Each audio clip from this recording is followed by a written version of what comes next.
أشهد أن لا إله إلا الله وحده لا شريك له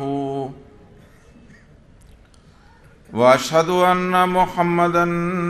عبده ورسوله أما بعد فأعوذ بالله من الشيطان الرجيم بسم الله الرحمن الرحيم يا أيها الذين آمنوا كونوا قوامين لله شهداء بالقسط ولا يجرمنكم شنآن قوم على ألا تعدلوا اعدلوا هو أقرب للتقوى واتقوا الله إن الله خبير بما تعملون۔ ترجمہ: اے وہ لوگو جو ایمان لائے ہو، اللہ کی خاطر مضبوطی سے نگرانی کرتے ہوئے انصاف کی تائید میں گواہ بن جاؤ، اور کسی قوم یا فرقے کی دشمنی تمہیں ہرگز اس بات پر آمادہ نہ کرے کہ تم ان کے معاملے میں عدل و انصاف کا طریق ترک کر دو، بلکہ ہر حال میں ہر ایک سے انصاف کا معاملہ کرو۔ یہی طریق تقوی کے سب سے زیادہ قریب ہے، اور اللہ سے ڈرو، یقیناً اللہ اس سے ہمیشہ باخبر رہتا ہے جو تم کرتے ہو۔ صدر اجلاس اور معزز سامعین، جیسا کہ آپ سماعت فرما چکے ہیں کہ میری تقریر کا عنوان ہے سیرت سیدنا حضرت اقدس مسیح موعود علیہ الصلوۃ والسلام، مخالفین سے حسن سلوک کی روشنی میں۔ حاضرین کرام، انبیاء کی بعثت کا زمانہ رشد و ہدایت کا زمانہ ہوتا ہے۔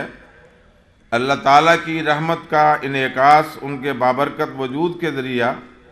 کل موجودات کو منور کر دیتا ہے۔ اگرچہ نبی کی آمد سے پہلے ایمانی حالت کے اعتبار سے تمام لوگ رات کی تاریکی کی طرح ایک ہی حالت میں ہوتے ہیں، مگر نور نبوت سے وہ دو گروہوں میں تقسیم ہو جاتے ہیں۔ ایک طرف وہ لوگ ہوتے ہیں جن کے دل ہدایت کے چشموں سے سیراب ہو کر عدل و انصاف اور ایتاء ذی القربیٰ جیسے عظیم مدارس سے متصف ہو جاتے ہیں، اور دوسری طرف ظلمت کو پسند کرنے والے لوگ ہوتے ہیں جو ہدایت کی ہر شمع کو بجھانے کے لیے ایڑی چوٹی کا زور لگا دیتے ہیں۔ حق اور باطل کے اس مقابلہ میں کامیابی اگرچہ ہمیشہ حق کی علمبردار مومنین کی جماعت کو ہی حاصل ہوتی ہے، مگر بغض و عناد اور مخالفت کے اس نازک دور میں بھی متلاشیان حق کے لیے ایسے بہت سے شواہد ظاہر ہوتے ہیں جن کے ذریعہ ایک مامور من اللہ کی صداقت کا اظہار ہوتا ہے۔ یہ حقائق کیا ہے؟ یہی کہ جب مخالف اپنے اموال و نفوس کے نشے میں چور ہو کر نبی اور اس کی جماعت کی ایذاء رسانی کے لیے ہر ناجائز طریق اختیار کرتا ہے، تو اس کے برعکس مامور زمانہ اور اس کی مختصر سی جماعت بلند حوصلگی کے ساتھ ایسا اعلیٰ درجے کا روحانی اور اخلاقی نمونہ ظاہر کرتے ہیں جو انہیں ایک امتیازی شان عطا کر دیتے ہیں۔ چنانچہ آج سے تقریباً 125 سال قبل الہی نوشتوں کے مطابق جب آفتاب نبوت حضرت اقدس محمد مصطفیٰ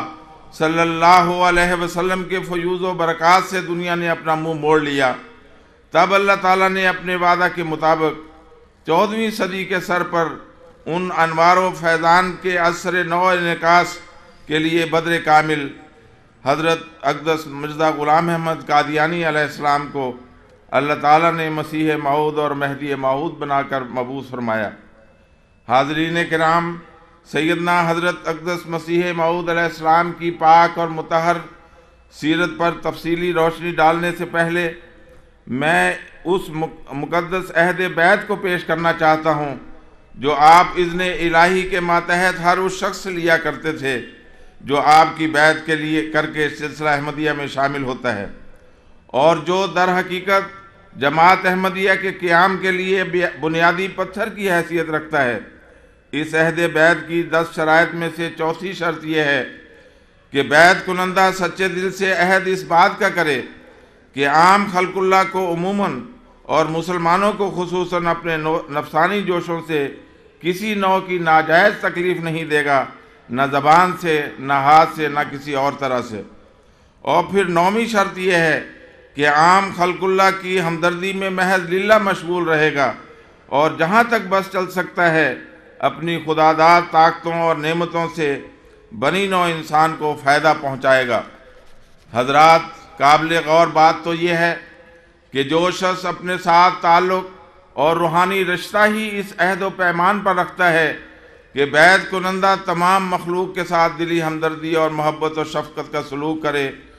اسے کسی نوع کی تکلیف نہ دے اور اسے ہر رنگ میں فائدہ پہنچانے میں کوشاں رہے، اس کا اپنا کردار اور نمونہ کیسا اعلیٰ اور عرفہ ہوگا۔ حقیقت تو یہ ہے کہ آپ کا دل بلا امتیاز مذہب و ملت ہر انسان کی ہمدردی و الفت سے لبریز تھا۔ چنانچہ آپ ایک جگہ فرماتے ہیں، میں تمام مسلمانوں اور عیسائیوں اور ہندوؤں اور آریوں پر یہ بات ظاہر کرتا ہوں کہ دنیا میں میرا کوئی دشمن نہیں۔ میں بنی نوع انسان سے ایسی محبت کرتا ہوں جیسے ایک والدہ مہربان اپنے بچوں سے کرتی ہے، بلکہ اس سے بڑھ کر میں صرف ان باطل عقائد کا دشمن ہوں جن سے سچائی کا خون ہوتا ہے۔ انسان کی ہمدردی میرا فرض ہے، اور جھوٹ اور شرک اور ظلم اور ہر ایک بد عملی اور بد اخلاقی سے بیداری میرا اصول۔ سامعین کرام، یہ محض زبانی دعویٰ ہی نہ تھا، بلکہ یہ ایک ایسی حقیقت ہے جو سیدنا حضرت اقدس مسیح موعود علیہ السلام کی حیات طیبہ کے ایک ایک لمحے پر محیط نظر آتی ہے۔ دیکھنے والے حیران رہ جاتے ہیں کہ خدا کا یہ بندہ کیسے اعلیٰ اور عظیم الشان اخلاق کا مالک ہے کہ جس کا دل مخلوق خدا کے دکھ درد سے پگھلا جا رہا ہے، اور یہ غم اس کو اپنی جان سے بھی زیادہ عزیز تر ہے کہ راتوں کو اٹھ کر بڑی گریہ اوزاری اور آہ و بکا کے ساتھ اپنے رب کے حضور ایسی درد انگیز دعائیں کرتا ہے کہ ایک والدہ مہربان بھی اپنی اولاد کے لیے نہ کرتی ہوگی۔ چنانچہ حضرت مولانا عبد الکریم صاحب سیال کوٹی رضی اللہ عنہ تحریر فرماتے ہیں کہ جن دنوں پنجاب میں طاعون کا دورہ تھا، بے شمار آدمی ایک دن میں اس موذی مرض میں شکار ہو کر ہلاک ہو رہے تھے۔ انہوں نے ایک دفعہ حضرت مسیح موعود علیہ السلام کو علیحدگی میں دعا کرتے سنا، اور یہ نظارہ دیکھ کر محو حیرت ہو گئے۔ حضرت مولانا صاحب رضی اللہ عنہ فرماتے ہیں کہ اس دعا میں آپ کی آواز میں اس قدر درد اور سوزش تھی کہ سننے والے کا پتا پانی ہوتا تھا، اور آپ اس طرح آستانہ الہی پر گریہ اوزاری کر رہے تھے جیسے کوئی عورت درد زیر سے بے قرار ہو۔ وہ کہتے ہیں کہ میں نے غور سے سنا تو آپ مخلوق خدا کے واسطے طاعون کے عذاب سے نجات کے لیے دعا فرما رہے تھے، اور کہہ رہے تھے کہ الہی، اگر یہ لوگ طاعون کے عذاب سے ہلاک ہو گئے تو پھر تیری عبادت کون کرے گا؟ سامعین کرام، غور طلب امر یہ ہے کہ مخالفین پر اتمام حجت کے بعد عذاب کی صورت میں طاعون کا نشان ظاہر ہوتا ہے، جو آپ کی صداقت کا زبردست ثبوت ہے، اور جس کے ٹل جانے سے آپ کے مخالفین کو اعتراض کا موقع مل سکتا تھا،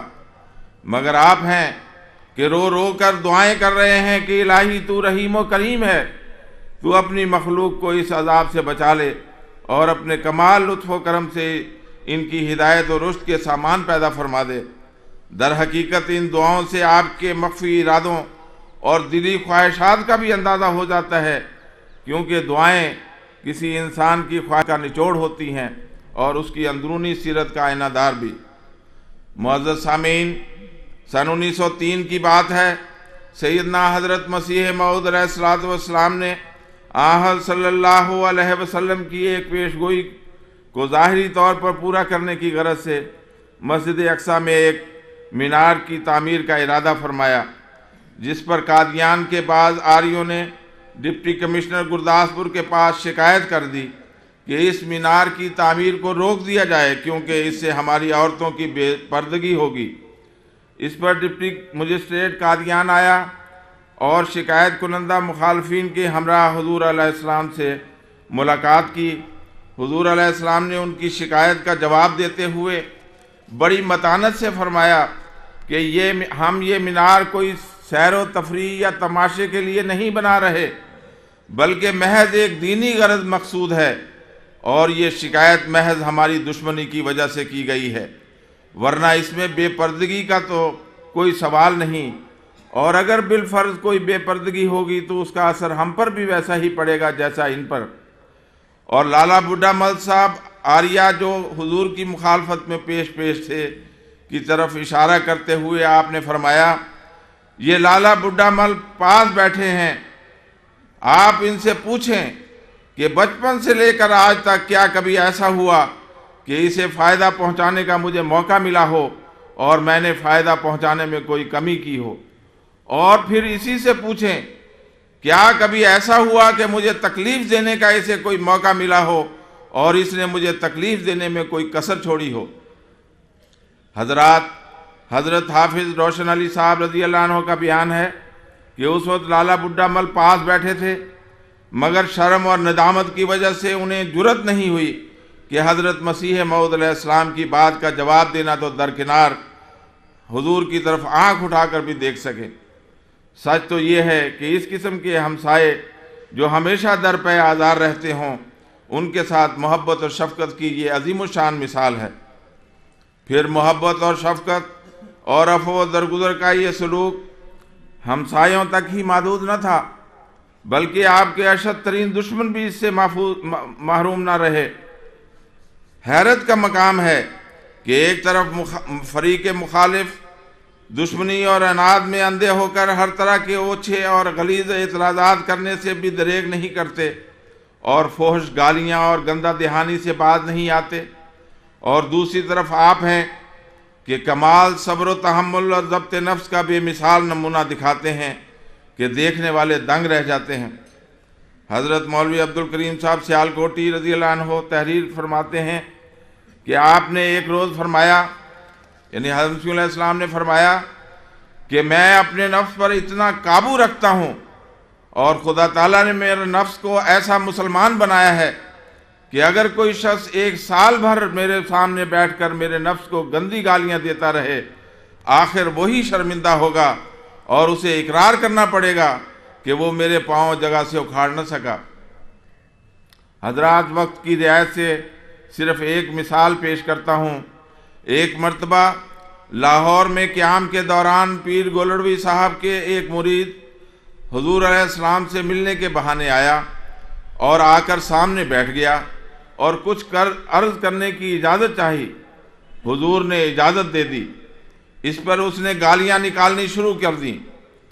اور اس قدر گالیاں دیں کہ گالیوں کی لغات میں کوئی لفظ اس نے باقی نہ چھوڑا۔ جب ذرا ٹھہر جاتا تو حضرت مسیح موعود علیہ السلام فرماتے، سائیں صاحب کچھ اور وہ پھر بھڑک اٹھتا، گالیاں شروع کر دیتا۔ حضرت اقدس تھوڑی پر ہاتھ رکھے اسے دیکھتے رہے۔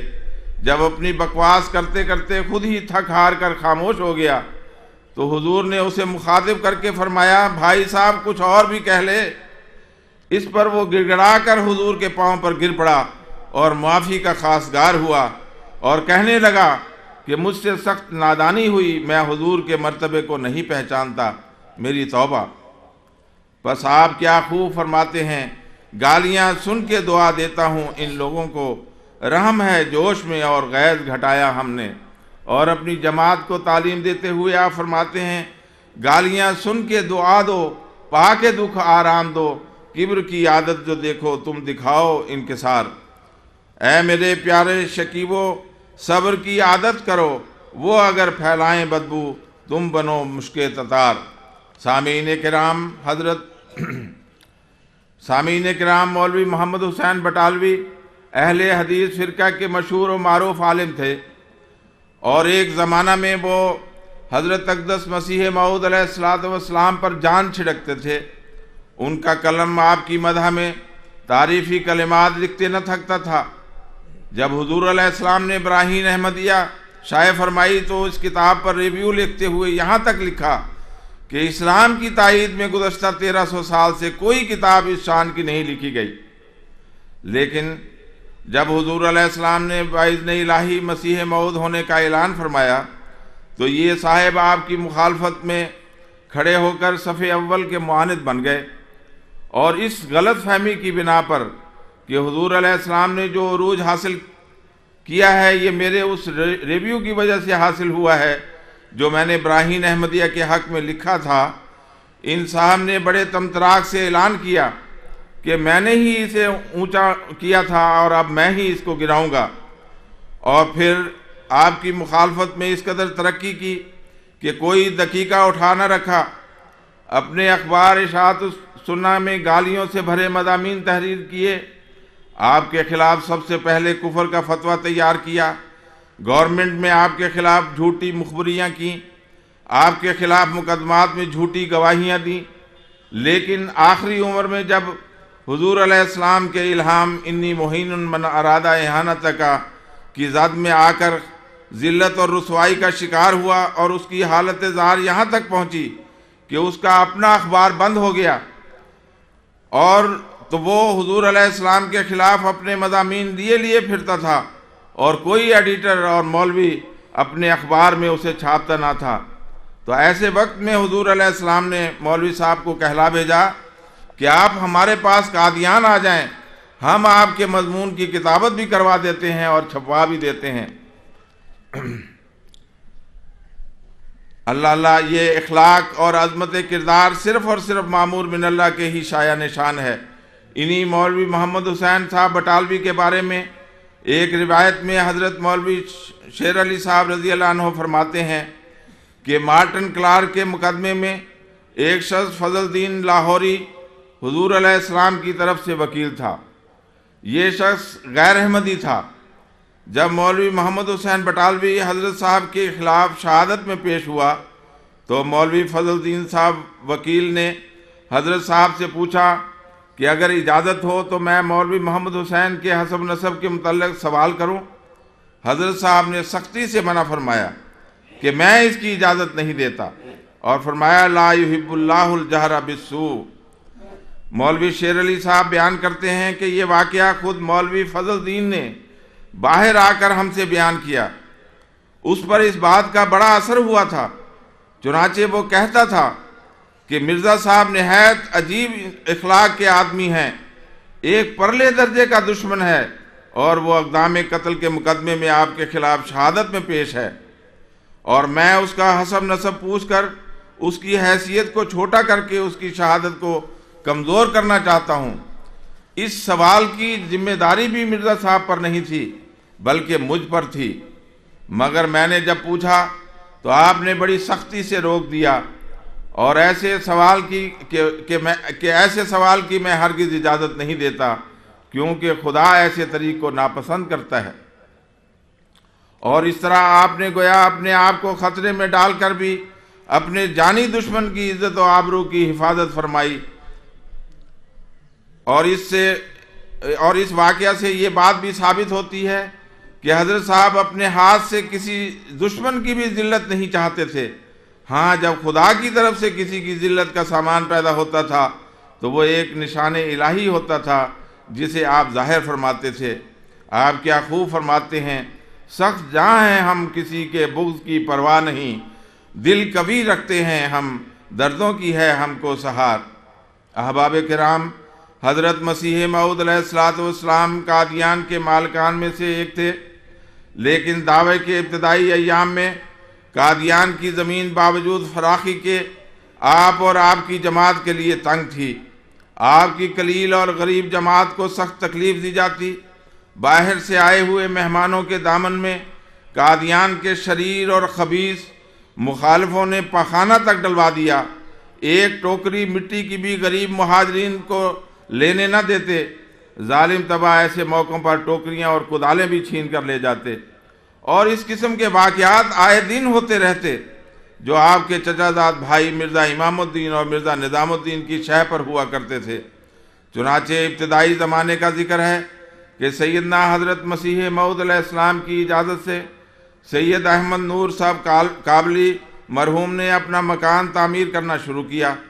تو قادیان کے کثیر تعداد غیر مسلموں نے ان پر حملہ کر کے ان کو لہو لہان کر دیا۔ اس کشمکش میں ایک برہمن پالا رام کو بھی پیشانی پر چوٹ آئی۔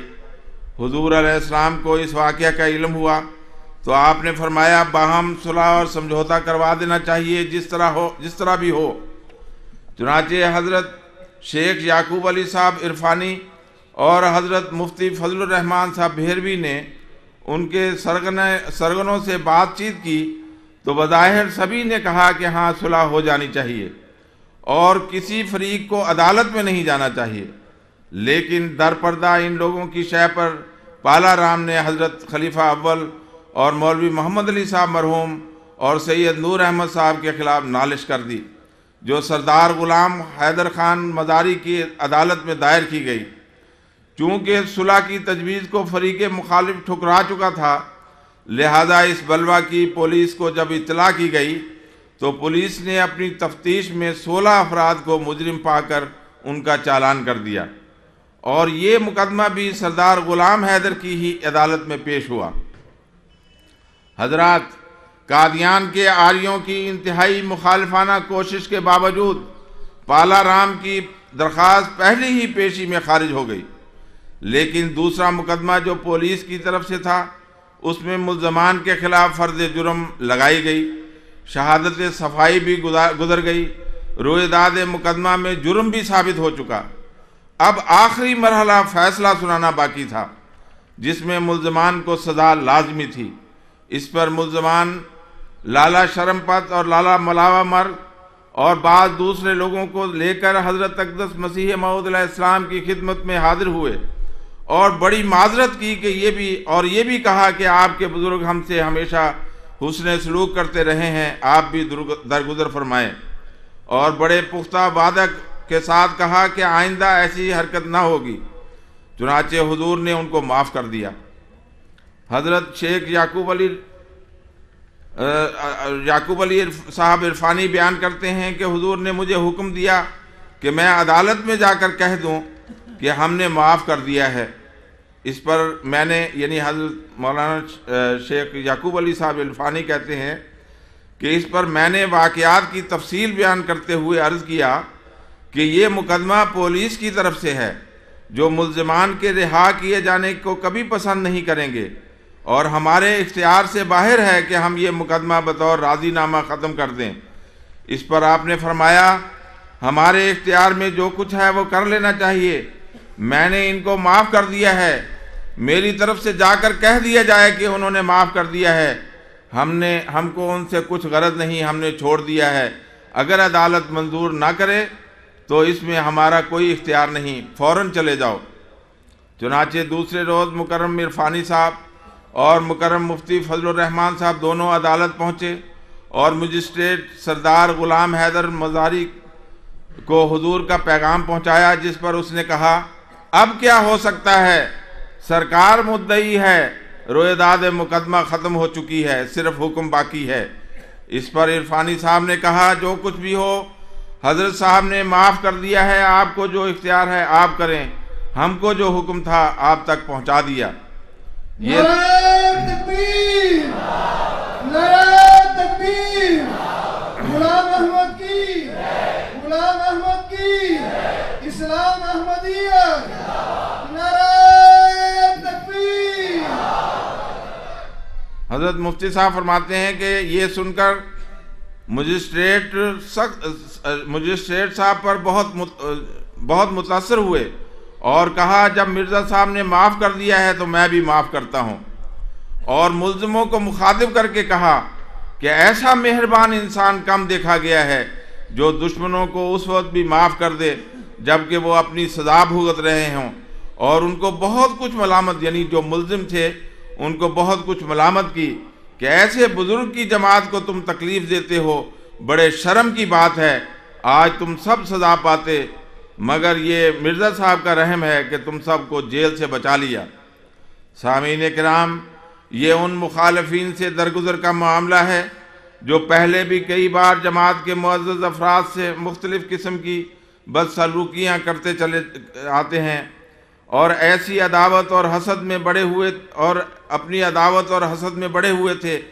اس قسم کے دشمنوں سے عفو درگزر کی یہ مثال ایسی ہے جو تاریخ عالم میں بہت کم دکھائی دیتی ہے۔ سامعین کرام، آپ کے چچا زاد بھائی مرزا امام الدین اور مرزا نظام الدین نہ صرف پرلے درجے کے بے دین اور دنیا دار طبیعت کے مالک تھے، بلکہ ان کے خیالات پر دہریت اور الحاد کا غلبہ تھا۔ اسی وجہ سے حضور کی مخالفت ان کا روزانہ کا مشغلہ تھا۔ جب مسجد مبارک کے راستے میں انہوں نے دیوار کھینچی جس سے آپ اور آپ کی قلیل جماعت کو سخت مشکلات کا سامنا ہوا، گویا آپ قید کے بغیر ہی قید ہو کر رہ گئے اور ملاقاتیوں اور نمازیوں کو ایک بڑا چکر کاٹ کر ہندو بازار سے ہو کر آنا پڑتا، اور اس شرارت نے احمدیوں پر عرصہ حیات تنگ کر دیا تو مجبوراً وکلاء کے مشورے سے قانونی چارہ جوئی کرنی پڑی۔ 1 سال 8 ماہ تک یہ تکلیف دہ مقدمہ چلتا رہا۔ بالآخر خدائی بشارت کے مطابق آپ کو فتح حاصل ہوئی اور یہ دیوار انہی لوگوں کے ذریعے سے جنہوں نے تعمیر کی تھی گروائی گئی۔ اس موقع پر حضور علیہ السلام کے وکیل نے حضور علیہ السلام سے اجازت لیے کے بغیر مرزا نظام الدین کے خلاف مقدمے کے خرچے کی ڈگری حاصل کر کے کرکی کا حکم جاری کروا دیا، تو اس پر انہوں نے حضور علیہ السلام کی خدمت میں خرچہ معاف کر دینے کی درخواست کی۔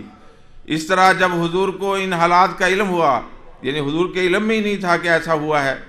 تو اس طرح جب حضور کو ان حالات کا علم ہوا تو آپ اپنے وکیل پر سخت خفا ہوئے کہ میری اجازت کے بغیر خرچے کی ڈگری کیوں کرائی گئی، فوراً واپس لی جائے۔ دوسری طرف مرزا نظام الدین کو لکھا کہ آپ مطمئن رہیں، کوئی کرکی نہ ہوگی، یہ ساری کارروائی میرے علم کے بغیر ہوئی ہے۔ سامعین کرام، غور کا تو یہ مقام ہے کہ دشمن حضور اور آپ کی جماعت کو تنگ کرنے کے لیے ناخنوں تک زور لگا دیتا ہے، اور جب وہ ناکام ہو جاتا ہے اور حضور کے علم کے بغیر ان پر خرچہ کا بوجھ ڈالا جاتا ہے تو وہ بھاگتے ہوئے حضور علیہ السلام کی طرف رجوع کرتے ہیں، اور ظالم ہوتے ہوئے بھی یہ شکوہ کرتے ہیں کہ ہم پر بوجھ کیوں ڈالا گیا، اور حضور علیہ السلام ہیں کہ مظلوم ہوتے ہوئے بھی معذرت کرتے ہیں کہ یہ سب میرے علم کے بغیر ہوا ہے، اور اپنی طرف سے ہر طرح کے نیک سلوک کا بھروسہ دلاتے ہیں۔ سچ تو یہ ہے کہ یہ سلوک آپ نے اپنے آقا و متا حضرت اقدس محمد مصطفیٰ صلی اللہ علیہ وسلم کے اس عظیم المثال سلوک کی پیروی میں کیا تھا، جبکہ حضور صلی اللہ علیہ وسلم نے فتح مکہ کے وقت اپنے مغلوب و مفتوح دشمنوں کو یہ کہہ کر معاف فرما دیا تھا کہ جاؤ تم آزاد ہو، میری طرف سے تم پر کوئی گرفت نہیں۔ حاضرین کرام، امرتسر کے میڈیکل مشن کے پادری ڈاکٹر ہنری مارٹن کلارک نے سن 1897 میں حضور علیہ السلام پر اقدام قتل کا مقدمہ دائر کیا۔ اس مقدمے کی سماعت میں ڈسٹرکٹ مجسٹریٹ گرداسپور کپتان ڈیگلس نے، جو خود ایک عیسائی تھا، اس مقدمے کو محض جھوٹا اور بناوٹی پایا اور آپ کو باعزت بری قرار دیا۔ سامعین، یہ مقدمہ اقدام قتل کا مقدمہ تھا، جس کی سزا یا تو سزائے موت یا کم از کم عمر قید ہو سکتی تھی۔ ایسا سنگین مقدمہ اور اس کو دائر کرنے والا آپ کا شدید معاند، جس نے آپ کو اس جھوٹے مقدمے میں پھنسانے کے لیے ایڑی چوٹی کا زور لگایا اور ہر قسم کے مکر و فریب کے علاوہ سراسر جھوٹے گواہ بھی پیش کیے، اگر کوئی اور ہوتا تو ایسے خطرناک دشمن سے بدلہ لینے کے لیے سر توڑ کوشش کرتا اور مقدمہ تو ضرور چلاتا، مگر جب یہی بات کپتان ڈیگلس نے حضور علیہ السلام سے دریافت کی تو آپ نے فرمایا، میرا کوئی مقدمہ نہیں، میں کوئی مقدمہ نہیں کرنا چاہتا، میرا مقدمہ آسمان پر ہے۔ نیز آپ نے فرمایا کہ خدا نے مجھے اپنے وعدہ کے موافق بری کر دیا ہے اور وہ میرا محافظ ہے، مجھے انتقامی چارہ جوئی کی ضرورت نہیں۔ اسی طرح میرٹھ شہر کے ایک شخص احمد حسین شوکت نے ایک اخبار شاہنہ ہند جاری کیا ہوا تھا۔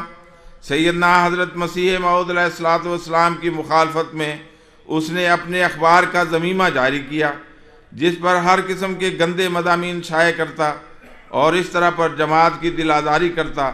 میرٹھ کی جماعت کو خصوصیت سے تکلیف ہوتی کیونکہ وہاں سے ہی یہ گندہ پرچہ نکلتا تھا۔ 2 اکتوبر سن 1902 کا واقعہ ہے کہ میرٹھ کی جماعت کے صدر مکرم شیخ عبدالرشید صاحب نے حضور علیہ السلام کی خدمت میں عرض کیا کہ میں نے ارادہ کیا ہے کہ ضمیمہ شاہنہ ہند کے توہین آمیز مضامین پر عدالت میں نالش کر دوں۔ اس پر سیدنا حضور علیہ السلام نے فرمایا، ہمارے لیے خدا کی عدالت کافی ہے، یہ گناہ میں داخل ہوگا اگر ہم خدا کی تجویز پر تقدم کریں، اس لیے صبر اور برداشت سے کام لیں۔ تم نہ گھبراؤ، اگر وہ گالیاں دیں ہر گھڑی، چھوڑ دو ان کو کہ چھپواویں وہ ایسے اشتہار۔ حاضرین کرام، حضرت اقدس مسیح موعود علیہ السلام کی عادت تھی کہ قادیان کے غیر مسلم افراد کی عیادت اور خبرگیری کے لیے خود تشریف لے جاتے۔ چنانچہ لالا شرم پر ایک مرتبہ سخت بیمار ہو گئے، ان کے پیٹ پر خطرناک قسم کا پھوڑا نکل آیا اور وہ سخت گھبرا گئے۔ حضور کو علم ہوا تو آپ خود ان کی عیادت کے لیے ان کے تنگ و تاریک مکان میں تشریف لے جاتے۔ اسلام کا مخالف ہونے کے باوجود وہ عرض کرتا کہ حضرت جی میرے لیے دعا کریں، آپ اس کے لیے دعا کرتے، تسلی دیتے اور علاج کے لیے ڈاکٹر محمد عبداللہ صاحب کو مقرر کیا، اور یہ سلسلہ اس وقت تک جاری رہا کہ لالا جی صحت یاب ہو گئے۔ اسی طرح حضور علیہ السلام اپنی کتاب حقیقت الوحی میں تحریر فرماتے ہیں کہ ایک دفعہ ایک آریہ ملاوہ مل نام مرض ذک میں مبتلا ہو گیا اور آثار نا امیدی ظاہر ہوتے جاتے تھے، اور اس نے خواب میں دیکھا کہ ایک زہریلا سانپ اس کو کاٹ گیا ہے۔ وہ ایک دن اپنی زندگی سے نا امید ہو کر میرے پاس آ کر رویا۔ میں نے اس کے حق میں دعا کی تو جواب آیا، قلنا یا نارو کونی بردم و سلامہ، یعنی ہم نے تب کی آگ کو کہا کہ سرد و سلامت ہو جا۔ چنانچہ بعد اس کے وہ 1 ہفتے میں اچھا ہو گیا اور اب تک زندہ موجود ہے۔ حضرات، یہ بظاہر چھوٹے چھوٹے واقعات ہیں، لیکن حضرت مسیح موعود علیہ السلام کے اخلاق عالیہ اور بلند کردار کا ان سے بخوبی اندازہ لگایا جا سکتا ہے۔ حضرت مسیح موعود علیہ السلام کی سیرت کا یہ پہلو صرف غیروں سے ہی حسن سلوک کے واقعات تک ہی محدود نہیں، بلکہ آپ نے قرآن مجید کی حسین تعلیمات کی روشنی میں عالمگیر اخوت اور یکجہتی کی بنیاد رکھتے ہوئے ہر قوم و ملت کی طرف صلح و آشتی کا ہاتھ بڑھایا، جیسا کہ آپ صدر اجلاس کے خطاب سے ابھی آپ سن چکے ہیں۔ اور آپ نے فرمایا کہ چونکہ خدا تعالیٰ ساری دنیا کا خدا ہے، اس لیے اس نے کسی قوم و ملک سے سوتیلے پن کا سلوک نہیں کیا، بلکہ ہر قوم اور جاتی کی طرف اپنے نبی اور رسول اور رشی منی اوتار بھیج کر ہر طبقے کی ہدایت اور رہنمائی فرمائی ہے، جیسا کہ قرآن مجید واضح طور پر اعلان فرماتا ہے کہ وَإِن مِّنْ أُمَّةٍ إِلَّا خَلَا فِيهَا نَذِيرٌ وَلِكُلِّ قَوْمٍ هَادٍ، یعنی دنیا کی کوئی قوم ایسی نہیں جس کی طرف خدا نے کوئی مامور و مرسل اور ہادی نہ بھیجا ہو، اور البتہ خدا تعالیٰ کی وحدانیت اس امر کا تقاضا کرتی تھی کہ جب دنیا کی کل اقوام ذہنی اور شعوری ارتقاء کی منازل طے کرتے کرتے ایسی پختگی حاصل کر لیں کہ ان میں عالمگیر شریعت کو قبول کرنے اور سمجھنے کی صلاحیت پیدا ہو جائے، تو ایک عالمگیر دائمی شریعت نازل کی جاتی جو اس نے سرور کائنات فخر موجودات حضرت خاتم الانبیاء صلی اللہ علیہ وسلم پر قرآن مجید کی صورت میں نازل فرمائی۔ اور آج جب کہ ذرائع آمد و رفت اور آلات روابط کی وجہ سے کل دنیا اکٹھی ہو کر ایک خاندان کی طرح ہو رہی ہے، قرآن و حدیث کی پیش گوئیوں کے مطابق آقائے دو جہاں رحمت للعالمین صلی اللہ علیہ وسلم کے بروز کامل حضرت مسیح موعود علیہ السلام کے ذریعہ اسلام کی پرامن تعلیمات کی دنیا بھر میں اشاعت و تبلیغ کی عظیم الشان مہم پوری آب و تاب کے ساتھ جاری ہو چکی ہے، تاکہ ساری دنیا کو ایک جھنڈے تلے جمع کیا جائے۔ سامعین کرام، اگرچہ یہ خوبصورت تعلیم قرآن مجید میں پہلے سے موجود ہے کہ اللہ تعالیٰ نے ہر قوم میں اپنے انبیاء مبعوث فرمائے ہیں، بلکہ حدیث کی روح سے یہ بھی تسلیم ہے کہ دنیا میں 1,24,000 انبیاء آئے ہیں، مگر بدقسمتی سے مسلمان بالعموماً اس بات سے ناآشنا تھے